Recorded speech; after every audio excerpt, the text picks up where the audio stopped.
నేను నీరజ. బులెటిన్లో ముందుగా హెడ్లైన్స్ చూద్దాం. కామారెడ్డి బీసీ డిక్లరేషన్ కు కట్టుబడి ఉన్నామన్న మహేష్ గౌడ్. ప్రభాస్ తో మరో సినిమా చేస్తానన్న కొరటాల శివ. పోలీస్ కస్టడీలోకి వెళ్లిన జానీ మాస్టర్. పోలవరం డీఎస్పీ కార్యాలయాన్ని తనిఖీ చేసిన ఏలూరు రేంజ్ ఐజీ. పట్టుబడ్డ ఆగని ఇసుక అక్రమ రవాణా. నాలాలను ఆక్రమిస్తే వరద నీరు ఇళ్లలో చేరింది. ప్రెస్ క్లబ్ సభ్యత్వాలకు పోటెత్తుతున్న జర్నలిస్టులు. సొసైటీ కార్యాలయానికి తాళం వేసి నిరసన తెలిపిన రైతులు. అర్హులైన జర్నలిస్టులందరికీ ఇళ్ల పట్టాలు ఇస్తామన్న టీయూడబ్ల్యూజే.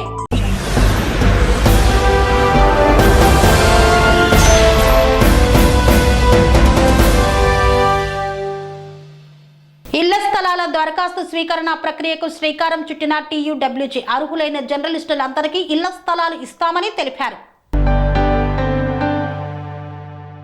అర్హులైన జర్నలిస్టులందరికీ ఇళ్ల పట్టాలు ఇప్పించడానికి కృషి చేస్తామని టీయూడబ్ల్యూజే రాష్ట్ర కోశాధికారి మోతే వెంకటరెడ్డి తెలిపారు. మల్లాపూర్లోని ఎస్ఎల్ఎన్ఎస్ ఫంక్షన్ హాల్లో యూనియన్ నియోజకవర్గ అధ్యక్షుడు పల్లా మహేందర్ రెడ్డి అధ్యక్షతన జరిగిన ఉప్పల్ నియోజకవర్గ జర్నలిస్టుల సమావేశంలో ఆయన ముఖ్య అతిథిగా పాల్గొని అర్హులైన వర్కింగ్ జర్నలిస్టుల నుండి జిల్లా పట్టాల కోసం దరఖాస్తుల స్వీకరణ ప్రక్రియకు శ్రీకారం చుట్టారు. ఈ సందర్భంగా ఆయన మాట్లాడుతూ అర్హులైన జర్నలిస్టులకు ఇళ్ల పట్టాలు ఇవ్వడానికి రాష్ట్ర ప్రభుత్వం సానుకూల దృక్పథంతో ఉన్నందున అవకాశం ఉన్నంత మేరకు అర్హులైన ప్రతి ఒక్కరికి ఇళ్ల పట్టాలు లభించేలా తాము పాటుపడతామని ఆయన స్పష్టం చేశారు. జర్నలిస్టులు ఎంతో కాలంగా ఎదురు చూస్తున్న ఇళ్ల పట్టాల విషయమై తమ కలలు సాకారమయ్యే సమయం ఆసన్నమైందని అన్నారు. ఇళ్ల పట్టాలతో పాటు జర్నలిస్టులు ఎదుర్కొంటున్న ఇతర సమస్యలపై చర్చించడానికి గాను త్వరలో ముఖ్యమంత్రితో జర్నలిస్టుల ఆత్మీయ సమ్మేళనం జరుగుతుందని ఆయన స్పష్టం చేశారు. టీయూడబ్ల్యూజే మేడ్చల్ జిల్లా అధ్యక్షుడు గడ్డమీది బాలరాజ్ గౌడ్, ప్రధాన కార్యదర్శి దొంతుల వెంకట్రామరెడ్డిలు మాట్లాడుతూ యూనియన్లకు అతీతంగా అర్హులైన ప్రతి ఒక్క జర్నలిస్టు ఇళ్ల పట్టాల కోసం దరఖాస్తు చేసుకోవడానికి సూచించారు. వివిధ మీడియా సంస్థల్లో పనిచేస్తున్న వారు ఈ అవకాశాన్ని సద్వినియోగం చేసుకోవాలని కోరారు. కలెక్ట్ చేస్తున్నాం.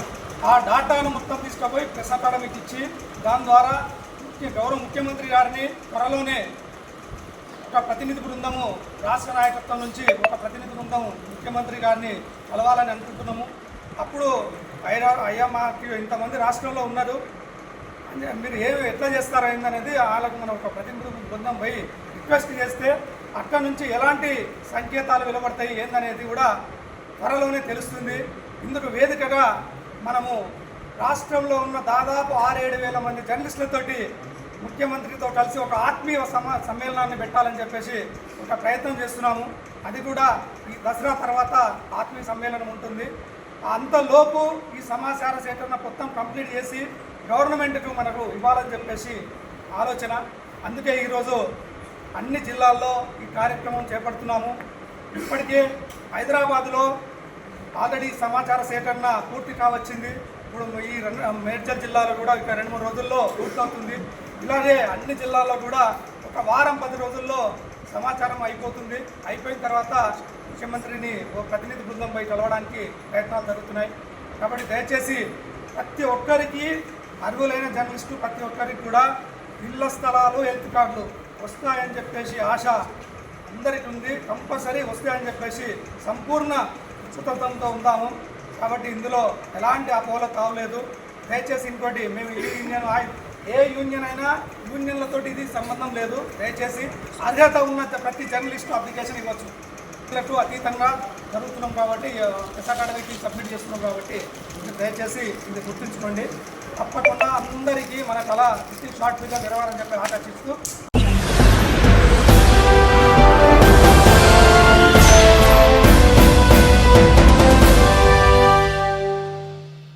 సొసైటీ కార్యాలయానికి తాళం వేసి నిరసన తెలిపిన రైతులు. తమకు ఇంతవరకు రుణమాఫీ కాలేదని ఆగ్రహించిన రైతులు ఈ చర్యలకు పాల్పడ్డారు. రైతులను అరెస్టు చేసిన పోలీసులు.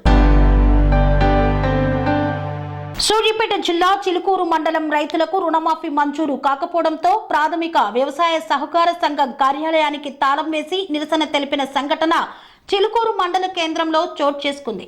రైతులు తెలిపిన వివరాల ప్రకారం మండల కేంద్రంలోని ప్రాథమిక వ్యవసాయ సహకార సంఘం కార్యాలయంలో సీఈఓ తమ పేర్లను ఆన్లైన్లో నమోదు చేయకపోవడం వలన సుమారు 41 మంది రైతులకు రుణమాఫీ కాలేదని అన్నారు.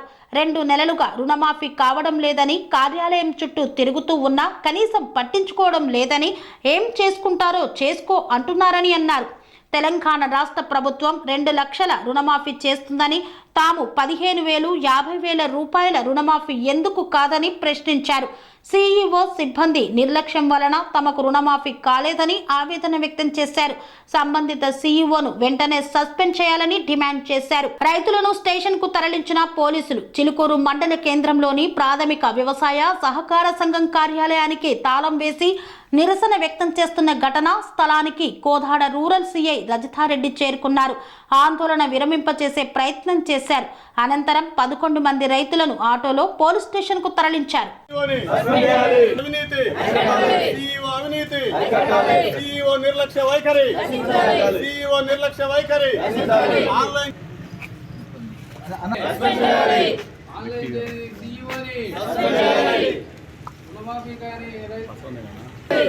రుణమాఫీ కాని రైతులకు సీఈఓ అవినీతి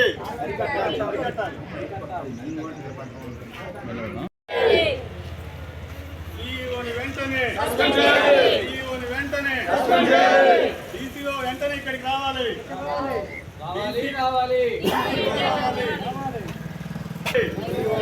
డీసీఓ వెంటనే సీఈఓని వెంటనే ఆన్లైన్ చేయని సీఈఓని వెంటనే దీనికి బాధ్యులైన అధికారులను వెంటనే మేనేజర్ని వెంటనే డీసీఓ వెంటనే ఇక్కడికి రావాలి.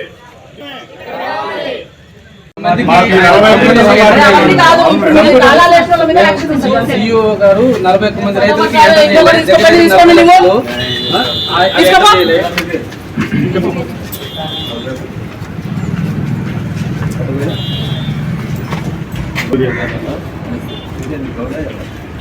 సీఈఓ గారు ఆన్లైన్ చేయకపోవడం వల్ల ఈ ప్రాబ్లం వచ్చింది.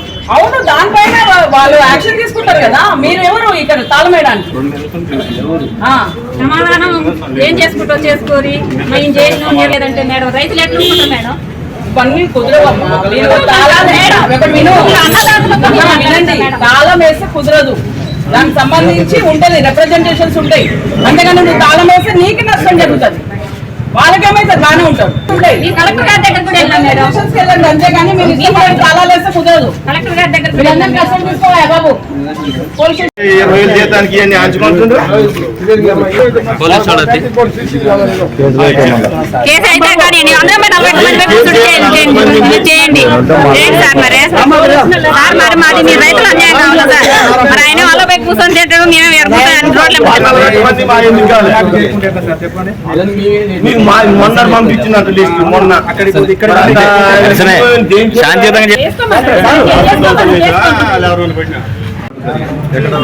మైనస్ జరిగింది నష్టపోయిన రైతులు మనం వేరే దగ్గర ఏం తప్పు లేకుండా ఎక్కడ తప్పు జరిగిందో తెలుసుకుని డీసీఓ కంప్లైంట్ చేస్తాం.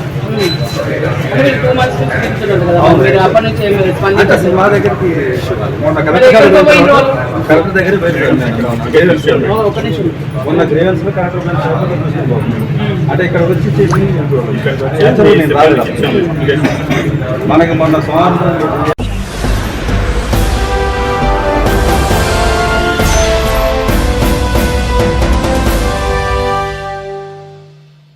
Eluru range IG Ashok Polavaram DSP కార్యాలయాన్ని వార్షిక తనిఖీల్లో భాగంగా తనిఖీ చేశారు.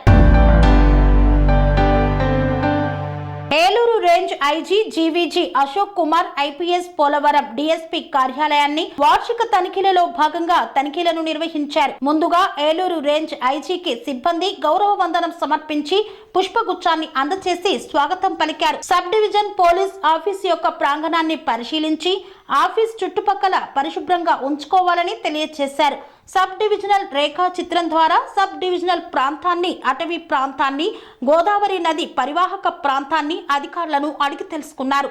సబ్ డివిజన్లో దర్యాప్తులో ఉన్నటువంటి కేసులలో దర్యాప్తు పరిశీలన చేసి త్వరితగతిన దర్యాప్తు పూర్తి చేయట కొరకు అధికారులకు తగిన సూచనలు, సలహాలు అందజేశారు. ఆఫీసు నందు నిర్వహించే రికార్డులను పరిశీలన చేసి సంతృప్తిని వ్యక్తపరిచారు. ఈ సందర్భంగా ఏలూరు ఐజీ పత్రికా విలేకరులతో మాట్లాడుతూ పోలవరం సబ్ డివిజన్ ప్రాంతంలో లా అండ్ ఆర్డర్ ప్రాబ్లమ్స్ గాని, ట్రెబల్, నాన్ ట్రెబల్ గొడవలు ఏ విధమైనటివి లేవని, అలాగే కుక్కునూరు, వేలేరుపాడు మండలాలలో మావోయిస్టుల మూవ్మెంట్ కూడా ఈ సబ్ డివిజన్లలో లేనట్లుగా వారి దృష్టికి వచ్చినట్లు తెలిపారు. జిలుగుమిల్లి పోలీస్ స్టేషన్ పరిధిలో రోడ్ యాక్సిడెంట్స్ ఎక్కువగా జరుగుతున్నట్లు, వాటి నివారణ కొరకు తగిన చర్యలు తీసుకుంటున్నట్లు తెలిపారు. క్రైమ్ అగెనెస్ట్ ఉమెన్, పోస్కో కేసులు నివారణ కొరకు గంజాయి అక్రమ రవాణా జరగకుండా నివారణ చర్యలు అధికారులు తీసుకోవాలని సూచించారు. ఆంధ్రప్రదేశ్ రాష్ట్ర ప్రభుత్వం త్వరలో ఒక ఐజీ స్థాయి అధికారి ఆధ్వర్యంలో ఇంటర్ స్టేట్ ముద్దాయిల యొక్క సమాచారాన్ని ఇచ్చిపుచ్చుకునే విధంగా గంజాయి కేసులలో ముద్దాయిలను అరెస్టు చేయడం కొరకు త్వరలో ఏర్పాటు చేయబడుతుందని పేర్కొన్నారు.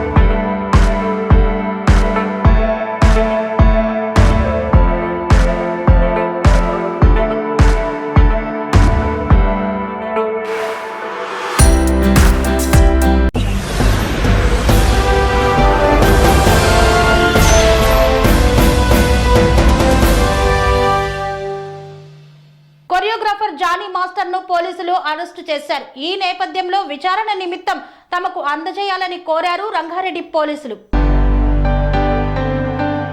కొరియోగ్రాఫర్ జానీ మాస్టర్ ను పోలీసులు కస్టడీలోకి తీసుకున్నారు. అత్యాచారం కేసులో వాస్తవాల కోసం జానీ మాస్టర్ ను తాను కస్టడీకి ఇవ్వాలని రంగారెడ్డి కోర్టులో పోలీసులు పిటిషన్ దాఖలు చేశారు. దీనిపై విచారించిన కోర్టు 4 రోజుల పోలీస్ కస్టడీకి పర్మిషన్ ఇచ్చింది. దీంతో పోలీసులు అతడిని చెంచల్గూడ జైలు నుండి నార్సింగి పోలీస్ స్టేషన్ కు తీసుకువెళ్లారు. అయితే ఇక్కడే జానీని పోలీసులు విచారించనున్నారు.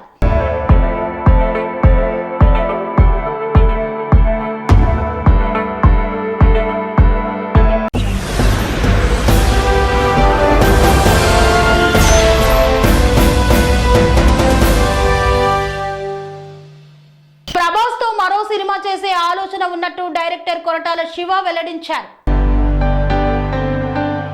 ప్రభాస్ తో మరో సినిమా చేసే ఆలోచన ఉందని డైరెక్టర్ కొరటాల శివ వెల్లడించారు.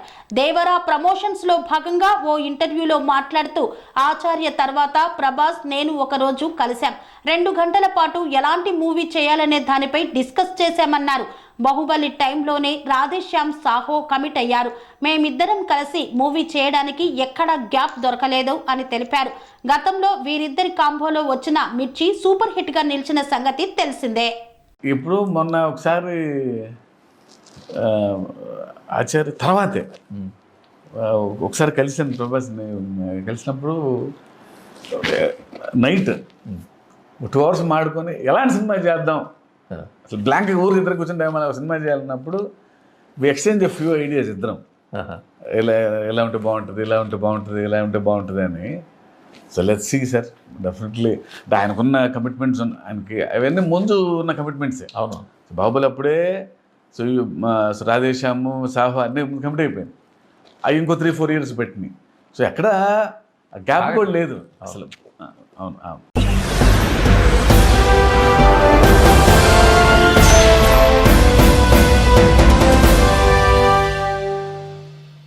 వార్తల్లో చిన్న విరామం. అనురాగానికి అమ్మ ఆదర్శం, ఆరోగ్యానికి Shri Sai homeo stores and clinic. అనుభవం, అర్హత, అంకిత భావం కల డాక్టర్లచే చికిత్స. అన్ని రకాల ఆరోగ్య సమస్యలకు నమ్మకమైన ఎంపిక Shri Sai homeo stores and clinic. Diabetes, కీళ్ల నొప్పులు, సయాటికా, వెన్నుముక సమస్యలు, థైరాయిడ్, నిద్రలేమి, మానసిక సమస్యలు, ఋతు సమస్యలు, అన్ని రకాల దీర్ఘకాలిక వ్యాధులకు ప్రత్యేక హోమియో వైద్యం. అందరికీ అందుబాటులో అంతర్జాతీయ హోమియో వైద్యం Shri Sai homeo stores and clinic. మీ ఆరోగ్య సమస్య ఏదైనా ఇప్పుడు పరిష్కారం సాధ్యం. సైడ్ ఎఫెక్ట్ లేని వైద్యంతో సంపూర్ణ ఆరోగ్యం కొరకు సంప్రదించండి Shri Sai homeo clinic and stores, Bhavani Nagar, Ambedkar Nagar road, old Alwal, Secunderabad. సంప్రదించాల్సిన ఫోన్ నంబర్స్ 9000751751 మరియు 9000422525.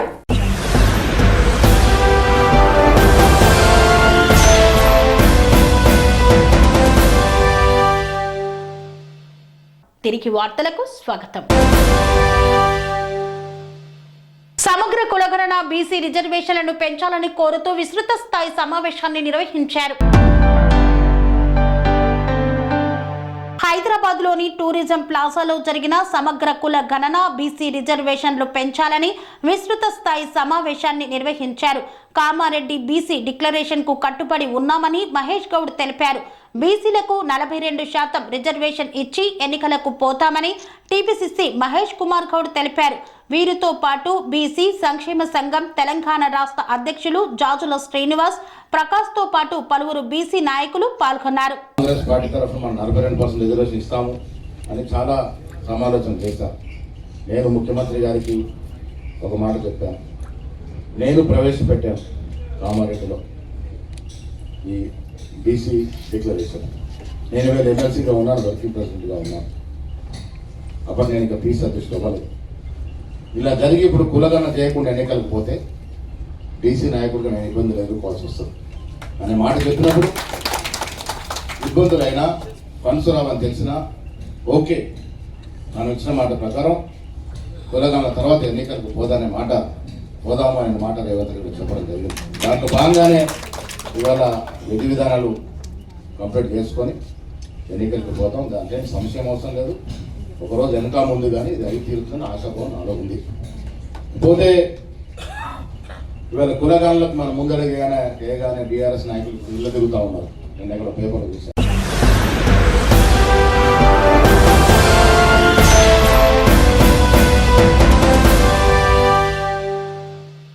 నల్గొండ జిల్లా ప్రెస్ క్లబ్ సభ్యత్వాలకు పోటెత్తుతున్న జర్నలిస్టులు. గత 3 రోజులుగా సభ్యత్వ నమోదు కార్యక్రమం వైభవంగా జరుగుతోంది.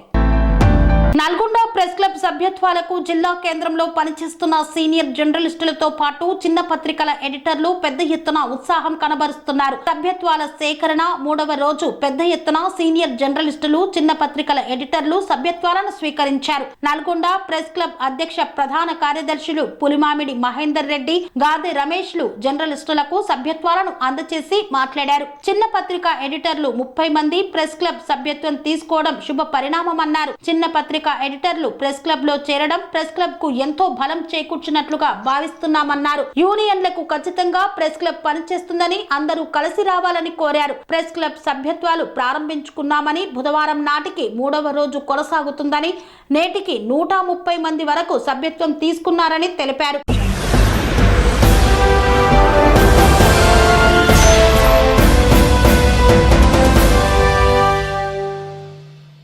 మనమొకటి తలిస్తే దైవమొకటి తలిచిందని కొంతమంది స్వార్థానికి నాలాలను ఆక్రమణ చేసి అక్రమ నిర్మాణాలు నిర్మిస్తే వచ్చినటువంటి వర్షాల వల్ల వరద నీరంతా ఇళ్లలోకి చేరి మునిగిపోయిన సంఘటన సూర్యాపేట జిల్లాలో చోటు చేసుకుంది.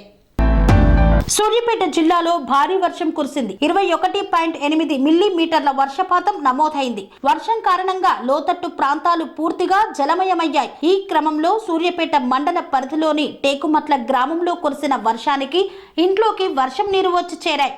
ఎక్కువ మొత్తంలో వర్షం నీరు ఇళ్లలోకి చేరడంతో ఇంట్లో బియ్యం, బట్టలు, వంట సరుకులు నీట మునిగాయి. ప్రజలు ఇళ్లలో ఉండే పరిస్థితి లేకపోవడంతో జనమంతా ఒక్కసారిగా రోడ్లపైకి వచ్చి నీటిని వాగులోకి తరలించే ప్రయత్నాలు చేశారు. గ్రామంలో మునుపెన్నడూ లేని ఈ విపత్తుకు కారణం అక్కడ నివసించే కొందరు వ్యక్తులు కారణమని తెలుస్తోంది.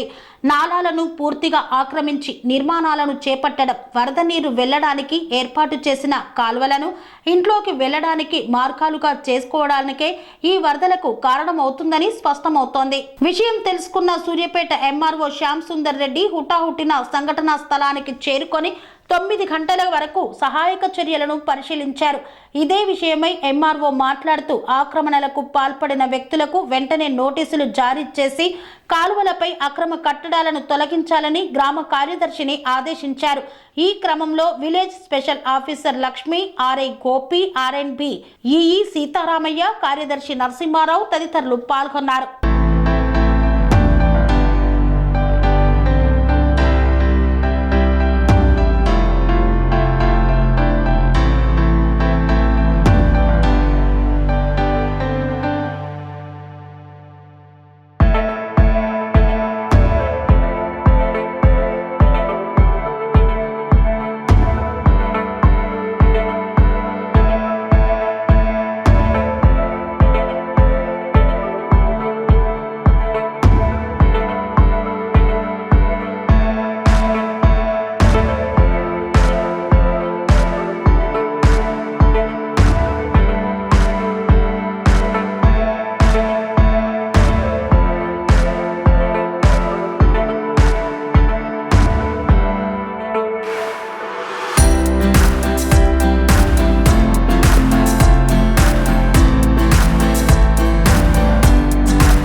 ఆసిఫాబాద్ జిల్లాలో పట్టుకున్నా గానీ ఆగని అక్రమ ఇసుక రవాణా. కొమరం భీం ఆసిఫాబాద్ జిల్లా సిర్పూర్ నియోజకవర్గంలోని అన్ని మండలాల్లో ఆసిఫాబాద్ నియోజకవర్గంలోని అన్ని మండలాల్లో అక్రమ ఇసుక రవాణా జోరుగా సాగుతోంది. కానీ అటువైపుగా రెవెన్యూ, పోలీస్, మైనింగ్ అధికారులు దృష్టి సారించకపోవడంతో అక్రమదారులు తమదైన శైలిలో అక్రమ దందాను కొనసాగిస్తున్నారు. దానికి తోడు అధికారులకు మామూలు అందుతుండడంతో వీరి వ్యాపారం 3 టిప్పర్లు 6 ట్రాక్టర్లుగా కొనసాగుతోంది. దీంతో ప్రభుత్వ ఆదాయానికి గండి పడుతోంది. కొంతకాలంగా ప్రభుత్వ అనుమతితో ఇసుక రవాణా జరిగినా ప్రస్తుతం అనుమతి లేకుండానే అధికారులకు మామూళ్లు అందచేస్తూ తమ వ్యాపారాన్ని యథేచ్ఛగా కొనసాగిస్తున్నారు. ఈ తంతు అంతా అధికారులకు తెలిసే జరుగుతుందని అనుమానాలకు తావిస్తోంది. పగలు రాత్రి వేళల్లో ఇసుక అక్రమ రవాణా జరుగుతున్నప్పటికీ స్థానిక పోలీసులు ఇసుక ట్రాక్టర్లను ఆపి ప్రశ్నించి అడగగా ట్రాక్టర్ డ్రైవర్లు చరవాణిలో మాట్లాడడంతో పోలీసులు ఆ వాహనాలను వదిలిపెడుతున్నారు. ఆ ఫోన్ లో మాట్లాడింది ప్రజాప్రతినిధులా లేక పోలీస్ అధికారులా అనేది తెలియాల్సి ఉంది. పోలీసులు ఆక్రమణలను అరికట్టాల్సింది పోయి అక్రమ ఇసుక రవాణా చేస్తున్న దళారులకు కొమ్ము కాయడంతో దళారులు రెచ్చిపోతున్నారు. ఇసుక అక్రమ రవాణా అధికారుల చేతివాటం వల్లే ఇదంతా జరుగుతుందని పలువురు ప్రజలు ఆరోపిస్తున్నారు. ఇసుక దళారులు మాత్రం రాత్రి పగలు అనే తేడా లేకుండా ఇష్టారాజ్యంగా ఇసుక రవాణా చేయడం శోచనీయమని మండల కేంద్రంలోని పోలీస్ స్టేషన్ల ముందు నుండే ఇసుక అక్రమ రవాణా జరుగుతున్న స్థానిక పోలీసులు మాత్రం నిమ్మకు నీరెత్తినట్లు వ్యవహరించడం గమనార్హం. ప్రభుత్వ ఆదాయాలకు గండి కొడుతూ ప్రభుత్వ అధికారులు జేబులు నింపుకుంటున్నారని ప్రజలు ఆరోపిస్తున్నారు. ఇప్పటికైనా ఇసుక మాఫియాని అరికట్టడానికి మైనింగ్, రెవెన్యూ, పోలీస్ అధికారులు మామూళ్ల మత్తులో దిగకుండా వారి వృత్తికి న్యాయం చేయాలని ప్రజలు కోరుతున్నారు.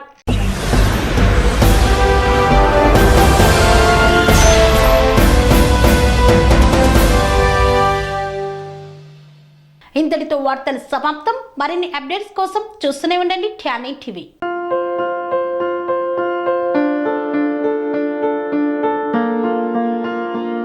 సంస్కృతి, సంప్రదాయం, ప్రేమ, ఆప్యాయత, రాజసం ఉట్టిపడే వేడుకలకు అనువైన ప్రదేశం MLN convention hall.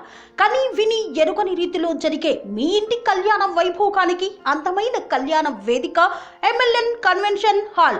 MLN convention hall ప్రత్యేకతలు: సువిశాలమైన wedding halls, centralize AC banquet hall మరియు విశాలమైన డైనింగ్ హాల్, వధువరుల కోసం ప్రత్యేక AC మరియు నాన్ AC గదులు, నక్షత్రాల వెలుగులో పచ్చని పచ్చికపై పార్టీల కోసం అనువైన గార్డెన్. MLN కన్వెన్షన్ లో CCTV పర్యవేక్షణతో పూర్తి భద్రత. ఎక్స్పీరియన్స్ అండ్ ప్రొఫెషనల్ వర్కర్స్ గల అన్నపూర్ణ గ్రూప్ వారి సేవలు.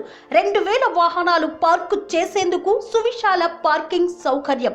మీ ఇంట జరిగే అన్ని శుభకార్యాలకు, పెళ్లి, reception, engagement, birthdays, get together, corporate events, ఏ ఇతర శుభకార్యాలకైనా అందమైన వేదిక MLN కన్వెన్షన్ హాల్. బుకింగ్ కోసం సంప్రదించండి 7550438888 మరియు 7550428888. మా అడ్రస్ చీర్యాల లక్ష్మీ నరసింహస్వామి దేవాలయం ప్రక్కన, near outer ring road, Keesara junction, Cheeryal గ్రామం, మేడ్చల్ జిల్లా.